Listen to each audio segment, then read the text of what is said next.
Hello, and thank you for your interest in our poster. My name is JJ Nario, and our work is entitled RANGR, Deep Learning Autonavigation for Free-Breathing Golden-Angle Radial Abdominal MRI. I have no conflicts to disclose.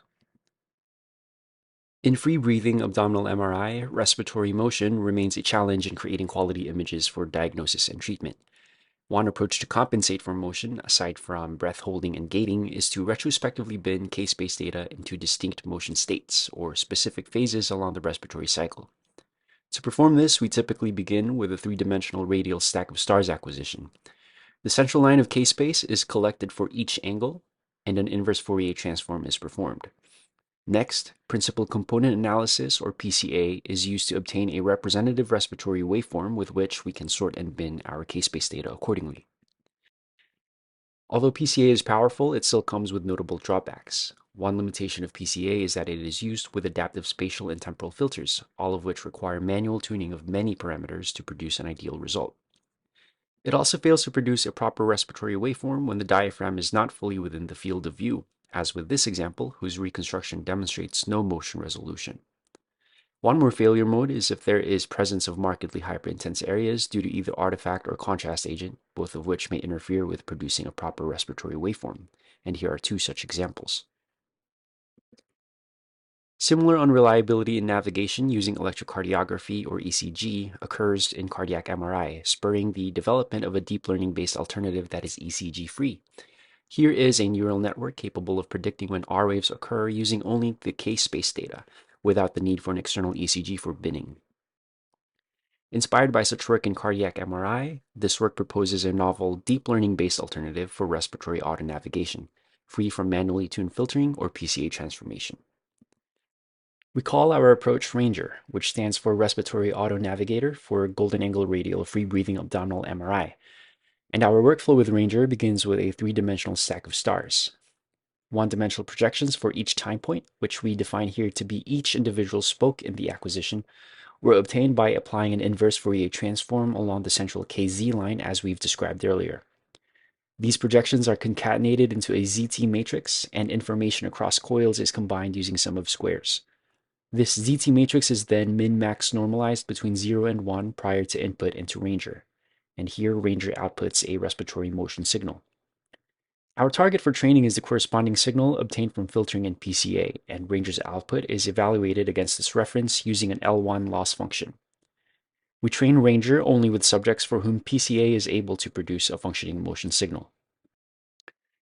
For testing, the motion signal from RANGR was used to sort case-based data into motion states. Reconstruction is then performed by solving the undersampling in each motion state using techniques like compressed sensing to produce the final image series.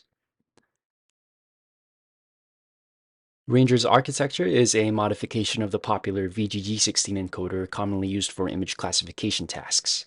Here, we replace the fully connected classification head of VGG16 with 3 convolutional layers of up to 4096 channels. RANGR's output is a one-dimensional respiratory waveform containing the same number of time points, or spokes that is, as the input. Note that the temporal dimension is preserved and max pooling is only applied to the spatial dimension. RANGR is constructed using the PyTorch library and is trained with the following parameters. Free breathing data were acquired from 16 adult subjects with data from 2 additional subjects used for validation. Subjects were scanned on 5 different 3 Tesla scanners from GE Healthcare using a three-dimensional T1-weighted golden angle stack of stars acquisition of the abdomen. Scan parameters are enumerated on this slide. Case-based data was binned by amplitude equally into 10 motion states, and we used 900 total spokes per subject, resulting in 90 spokes per motion state.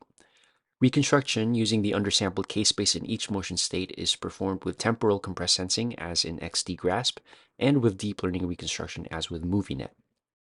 And to briefly describe MovieNet, it is a neural network that vastly accelerates the task accomplished by compressed sensing in XD-GRASP. It takes as input aliased images produced from undersampled K-space and outputs an unaliased reconstruction. RANGR computes a waveform in 0.63 seconds, compared to 2.53 seconds using filtering and PCA on the same computer. On the left are the ZT matrices of 2 test subjects, with respiratory waveforms from PCA and RANGR overlaid. With subject A, for whom PCA is functional, there is considerable redistribution of spokes, especially in motion states 1 through 6. With subject B, for whom PCA is known to fail, the redistribution of spokes is much more drastic. The redistribution of spokes with Ranger in subject A led to improved reconstruction, as seen with decreased flickering and streaking artifacts with XD grasp. There is also decreased motion blurring in the MovieNet reconstructions. In subject B, Ranger was able to estimate a signal that is much more representative of respiratory motion, leading to the dramatic improvement in image quality in both XD grasp and MovieNet reconstructions. We note here that although PCA waveforms were used as reference during training, it may be that Ranger has learned to pick up richer features from the input data which PCA might not have been able to access. We also developed a second iteration of Ranger which learns from an input containing richer anatomical information. This input is a three-dimensional matrix formed by taking the inverse Fourier transform of all k-space planes, which are defined by a radial spoke and the length along the z-dimension. For more information on this process, I invite you to view ISMRM poster number 4641, presented by our colleague Victor Murray. Ranger version 2 has twice as many channels in the encoding process, plus an extra 64-channel convolutional layer in the beginning to bridge the input to the encoding network. Generally, the waveforms for both iterations of Ranger, labeled as red and black in the figure, demonstrate high concordance for both subjects A and B. For subject A, even less streaking artifact is seen in the XD grasp recon using Ranger version 2. MovieNet recons are comparable between both Ranger versions. Similarly, for subject B, less streaking artifact is seen in the XD grasp recon using Ranger version 2. MovieNet recons of both Ranger versions are also comparable. In sum, Ranger is a promising deep learning alternative to the current PCA-based technique for respiratory autonavigation, overcoming PCA limitations such as the manual tuning of data filters. Our method also produces a waveform in approximately a quarter of the time as with PCA, and can extract motion signal in challenging cases where PCA fails. Thus, Ranger's robustness, speed, and automation translate to improved autonavigation, and can help promote the use of free-breathing imaging in actual clinical practice. Ranger, however, is currently limited by the additional time lost to pre-processing raw k-space data, and by having been trained only on one-dimensional PCA-produced waveforms. As such, future work on Ranger would explore how to make it learn directly from the raw k-space data, and would also include producing a newer iteration that can be optimized based directly on the final image reconstructions. Thank you again for your interest in our work.